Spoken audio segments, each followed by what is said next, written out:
What's up? Welcome to the Existential Stoic Podcast. I'm Danny, everybody. Randy, what's up, Randy? Yeah, Danny. Okay, so I had this thought the other day, and just bear with me, I guess, and see what you think. So I was thinking, because I read too much sci-fi for sure, and this is why I think these things late at night. But I was thinking, like, what makes us conscious, and what role do memories play in that? Because, like, okay, so Ooh. if our brain is a connection of neural pathways, right, and the things that we think, the things that we feel, our actions are a consequence of neurons being connected in certain relationships, right? Like I like chocolate, I have ice cream, I like chocolate ice cream, right? There's a neural thing that makes it, right? So now you have a thing there that tells you that, so you know. What I was thinking was like, well, how important are memories then? Because if you scanned, imagine if you scanned somebody's brain, if we could scan it perfectly, right? And I can make a copy of your brain and start over from now, just like blank, you have no memories, but you have all the same neural connections.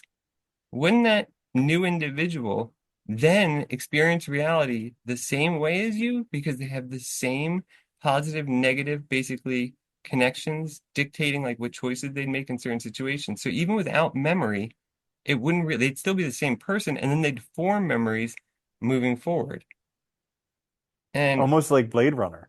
kind of, yeah, right? Similar to that sort of something like that. And this is where, obviously where this comes from because forgot what I was reading exactly, but you know, that because consciousness has always been this like weird problem where we don't really, a lot of people want to assume that there's something more than the physical, right? That explains it away.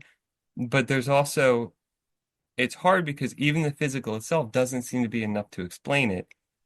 And maybe we're missing something, right? So there's a branch in philosophy called physicalism, which is literally the idea that, it destroys the mind-body problem by saying everything is physical. So all thoughts, all things are just, neurons firing in the brain, right? It's all a consequence of that. There's no mysterious mind realm. Like if you guys are familiar with the mind-body dualism problem, right? That was like Descartes tried to solve that with the pituitary gland, that connects the soul basically in the body. Because the problem of that is like if the mind is different than body, how does actions occur? How does it influence the physical realm if it's something outside of the physical, right? Yeah, and they talk about that in physics with like the multiple dimensions. Like if you imagine two dimensions being a sheet of paper, and then you have a ball, three dimensions passing through it, when it's on the paper, it's only ever going to look like a circle. Yeah. But it's not a circle, it's a sphere. And so that stuff is crazy in terms The of dimensions are being able. weird too, because from that perspective too, like as you add dimensions, you have so much more data Mhm. present in the thing. Like it's so strange, and but you can't experience them from the perspective of the lower dimension. I always found that really odd. Yeah, I mean that's a great question. And it's an interesting one because you look at like identical twins, okay? Now, even though they share the same genes, or I think most of I think 50% most of of it, them, or right, or all no, something. actually, yeah, they share the same genes, and but they can have different life experiences. Even if they have the same, like let's say they both have an alcoholic father, one of them would make that the reason why they're going to be an alcoholic, and that's the way they go down the path of life. The other person is going to say, "Well, I'm never going to do that," and they go on to become president or something like that. And so Well, there's it's there's this minor whole concept differences, of right, nature too. versus nurture. Yeah. Yeah. Yeah, minor differences in like their experiences throughout life, maybe even like things that happen in school and stuff might change those neural connections, which would change their character slightly. But yeah, I just was I thinking about that because I was like, is there a difference really? I mean, like, if our because I always thought like at least for me, like consciousness, I always thought of as like something that was synthetic, that's created as we go, right? hmm So like, I always like as much as I dislike most of his theory, Kant's conception of consciousness I always liked. There's this idea that like that conscious I is a synthetic manifestation created through experience. That we form this conception of the I from experience and put it together, kind of. We make it our hmm own. But it's not real. There's nothing like behind it. it's not real, and it can change too. Like I know I keep talking about this guy all the time because I'm reading his books nonstop. But like David Burns, he's got a whole bunch of books on anxiety, depression, the most interesting books I've read in a long, long time. But he'll see patients who've been depressed or anxious for like 10 plus years, decades. Like they'll have fears of doing things like even going outside for like decades, or fears of germs and stuff like that for decades. And then he'll have a 2 hour session with them and completely cure it, like gone, where they can't even see the world the same way. They have the same memories, They had Yeah. all the same memories leading up, but all of a sudden he's changed the way that they think, and now those memories mean something completely different Well, to them. here's the other thing I was thinking, and glad you brought that up because when we think of memory, like memory is one, it's notoriously faulty. So like that is true. We generally don't remember things as they actually happened because one, when they happen, we have an interpretation of it to begin with. And then as we remember it and go back to it based on whether it's good or bad, that interpretation tends to get emphasized. So like if it was a good vacation and you go back to that memory, it's going to get better and better kind of as the years go by, right? Because you keep growing that experience. Every time you revisit it, you kind of like push that level of positivity up almost. Mhm. Likewise, if it's bad, right? You make it worse. So our memories are not great. And I know like in my own life too, if I look back to myself when I was younger, like, yes, I'm still the same person in the sense that there's that continuity. But like a lot of those memories, experiences, and stuff, like they have influenced who I became, but it's not like they're like necessary now for who I am either. I don't even remember all of it, right? Like a lot of it you forget. So how important is it? Is it just those pathways that make the consciousness? And then the larger question I was thinking about too was like if you had those two people, would they do the exact same thing then? Like if you threw them into the world with the one with the memories and the one without the memories, do identical things, and then yeah. I think even if people had the same memories, they would not do identical things. I- And I think it's the pathways, the neural connections that matter, not the memories. and because you still like even if you have the same exact past, there's no way on earth that you can still have the same future. Like I remember when I went to veterinary school, it like every maybe not everyone. I was very concerned about Everybody. getting the optimal. Yeah, probably not everybody. Other people could relax and enjoy their lives, but I was very concerned on getting the best veterinary education that I could because I didn't want to be a bad doctor. And so, like, I remember one of our professors saying to us, there's no way that you can have the best education. Everybody, every single person who's ever gone to the school has a totally different education because you study what you study, but you learn some things, you don't learn other things. You're naturally gifted in some things, you're not in other things. And so everybody when they graduate has a completely different education and ends up being a completely different doctor. But that's okay. Yeah, and learning's funny too because just like everything else in life, like we're more likely, and this goes back to the neural connections, right?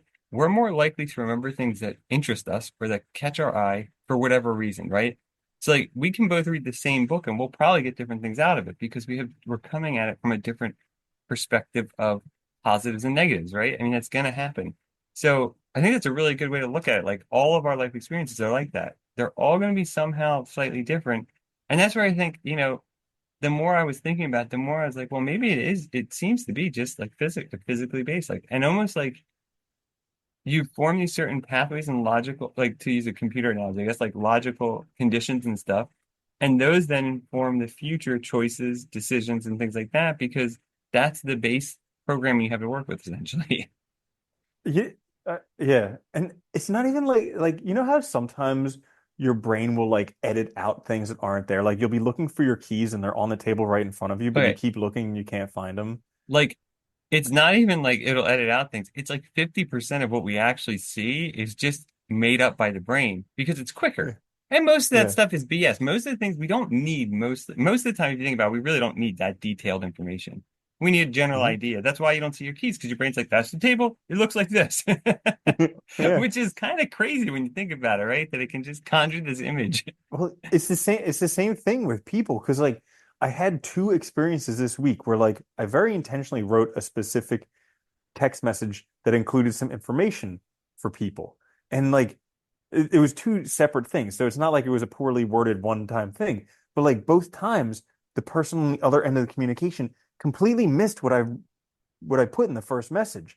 And I was just like I was thinking to myself, am I that bad at like No. relaying information to somebody else? Are people just that distracted to where like they can't see the main piece of information in that? But I was No, just I like, do I that just all got the to let it time. go. I I don't do that know. constantly. I have this problem, and Anna gets pissed at me all the time because like she'll write something and stuff, and when I have this issue where like when I read things, I skim stuff horribly, especially if it's stuff like I don't like, not that I don't care about, but it's not like of immediate interest to me. I just skim it, and I don't even care if I'm right. So a lot of times I just Yeah. totally misread things completely, like just horribly. Like, and it's like, what are you Yeah. gonna do? And I know it's the case, but it is, I get it's frustrating sometimes because it's like I just Yeah. totally don't see it. But is that's another reason why I don't think that even with the same memories, the same brain, and as close a possible future as you could have, Oh yeah, well I was thinking, I still don't think you would have the same experience. no, that's fair. So the experiences Because might be it's like different. if a butterfly flaps its wings somewhere, doesn't it cause a hurricane Oh, the and stupid about to butterfly hit thinking. Florida? I mean, yeah, in some sense, right? Everything's connected. Yeah. Then it definitely hits Florida. They call it Milton. The too soon. Not the author, mind you. No, not the author. I know. I made that. See, that's another case, right? Of like the experience thing. But it's funny too, I guess, because like the larger issue too is like our concept of self, like who we are. Is it just 'cause, like this is the other side of this was like, and this is I guess even more. I don't know. We live in the moment, right? So we can't exist in the future. We can't exist in the past. We exist now, But and it's we always try now. our best to We do try our that. best. We do try our best, but it's always now. It's never going to be, now becomes the, Thank later. you, Eckhart Tolle. Yeah, right. And so if you copied the same person's brain, right, in that moment, are they the exact same person? Because if the neural connections Like are the all the same, moment you put that stuff into their brain. and you turn them on, right? That Yeah. moment, if they're Okay, identical, I could say yes. is the self identical? That's my question Yep. because it's like, would their sense of self be the same? Would they? And this is the other more bizarre question that I had too. It's like if you would they have memories because they have the neural Well, connections? Would there be only as some soon as they shred? think would they be the same self, because that's when the self exists, when you say I Yes. Yeah. am this Yeah. thing. Yeah. Without thought, it wouldn't exist. Yeah. I think, therefore I suffer. That's what Descartes said, right? Hmm. I think, therefore, it's hard. Yeah. Everything sucks. Yeah. Hey, Descartes famous for that. Yeah. Yeah. Yeah. Oh, what was I gonna say? Yeah, it's weird though, and it's like, So and what sci-fi book were you reading where it got you thinking I about don't this even stuff? remember. That's the worst part. So Yeah. this is what happened. So I read a lot of sci-fi. So I think it was more just that I read sci-fi. But one of the books I had been reading, oh, it was a short story. I got the Asimov uh, Mm, journal, right? yeah. And it's just a lot of short stories of sci-fi, and I was reading a bunch of them because I got a bunch of the copies. So I was reading like back-to-back short stories. But one of them, I think it was in that was where they were doing like it was like a short story, but it was like a teleportation thing. They were going to work real far away. They could teleport, but they couldn't move a physical person. So it was they were talking about the information, right? So like you break the person down, the information, scan them, send, reconfigure, whatever. You know, there Hmm. wasn't a ton of detail because it was a short story. But I think that's where I started to think about it. And then what happened was one night I woke up at like 2, couldn't fall back asleep, and then my brain just went there and I started thinking about it. Yeah. Yeah, it's an interesting thought. And it's But funny because I feel like humans, we always want to leave open this because we don't know we know very little. Most of what we think we know is made up by us. The universe is crazy huge, crazy huge. So like it just seems like anything's possible. And to some extent it is, mhm. right? Like we don't know much at all. So I think on the one hand, when we talk of consciousness, I get why we want to like leave that little wiggle room for maybe it's this special thing beyond just the physical, because there's so much we just don't understand in the world, and that would make us, in some sense, I guess, be of a higher value, maybe, or just somehow Okay, so different than just this. I don't know. here's Maybe another thing. You know how people say like whales, they're so intelligent. You can like look at them and you can tell and they can communicate with all this stuff. And it's like when like when are we going to recognize that they actually do have consciousness, that probably in the same way that humans do? Like oh, I just thought you were because just gonna we start trashing whales. No, yeah, I was like, these here it comes. dumb things. Here No, it comes. He's like, but you like stupid just idiots. like No. yeah, but it's just like because we understand our own communication, all of a sudden we think we have I consciousness know, and isn't we're the that greatest funny? thing ever. I think But I like was, dogs seem to be able to understand other dogs, and whales understand each other and they whales, remember and like stuff. They also just remember because stuff a we lot don't of stuff. understand what they're saying doesn't Yeah. mean that we're the highest thing on this face of the planet. It's funny you mentioned that because I was just having a conversation with Andy the other day about that. I was like, because I was like talking, we were playing with the dogs, and I was like, I always wondered like what their experience of the world is. And I was like, I really think it is pretty much identical to ours, except that when we were like 2. You know what I mean? And so Mhm. like they don't retain a ton of information. There's not like a ton, maybe not a ton. Like, could you, and I see that because that you can see them forget stuff. Like you move a Yeah. bag and they bark at it because they're like, what's that? Like, so clearly not everything's processed well, but it's probably the exact same to how we were then, like maybe no long-term memory and stuff. And then like those bigger animals like whales, elephants, I mean, they've proven that they have incredible memories. They've proven that they get upset when like, their young dies or something. It's probably a very similar experience. They just don't have vocal cords like ours. That's the Hmm. functional difference. Yeah. Yeah. It is funny, right? Like intelligence is probably a scale. And because everything, I mean, that's the other weird thing about humans, right? Like we know from a scientific standpoint, we're all evolution's kind of created all this stuff. And if we look at everything that's alive, it uses the same things over and over again. I mean, like, what did they Yeah. say? Like us and chimpanzees are like 99.8% shared DNA, and like us and like starfish is like 97% or something like ridiculous. Like, And I mean, if you look at the size and scale of the universe and everything out there, it's like a mathematical probability that there's something more intelligent than we are. yeah, naturally, right? Because I mean, So, like, it's just, yeah, and it's funny to think that like we have this special thing, and I get why we did in the past because we just didn't understand a lot, and it was a way to mhm, explain things, right? But like, yeah, it does seem like consciousness is just that, and if it is, that means everything probably has it that has any level of intelligence, which is also interesting. mhm. Yeah. Remember, I don't know if this is actually true. Like, you know how sometimes you have memories and you're not sure if they're true or if they're made up? Yeah, dude, all the time. Well, like I remember when I was in elementary school or something like that, they were talking about these like worms or something that could eat other worms and they would like inherit their memory. And they knew this because they put them through mazes and then they would feed it to other worms and they would know the way through the maze. You Never ever hear heard of anything that. like that? Nope, but if Okay. that's It true, that's could I could be awesome. making it up. Okay, well, one, Like if that's true, it's awesome. Two, worms are weird, and I wouldn't. There, there might be because, dude, there's those weird worms that live in like the permafrost that freeze every year, and Yeah. they have an antifreeze in their blood so they don't die. It's really Oh, weird. Yeah, that's crazy. yeah, pretty Yeah, so interesting. worms, I mean, if it's possible for worms, it could be possible for people too. Don't go eating people's Maybe. brains though to try and gain their experience and Yeah, I know. courage. You'll probably just get like Crutchfield's-Jacobs disease and something else. Mad cow. I'll get the courage. Yeah. Yeah. Well, there you have it, I guess, right? You want anything else? Okay, so consciousness to brain, stuff like that. I don't know. Just random thoughts we had, thought we'd share. If you It like was this a good one. episode, it was good. I enjoyed it. I'm glad I got that off my chest. I've been actually thinking about quite a lot, so whatever. If you like this episode, we'll be back later this week with another one. Check us on YouTube or wherever you get your podcasts. Please like, share, subscribe. Helps us out a lot. Until next time, though, later, Andy. Later, Danny.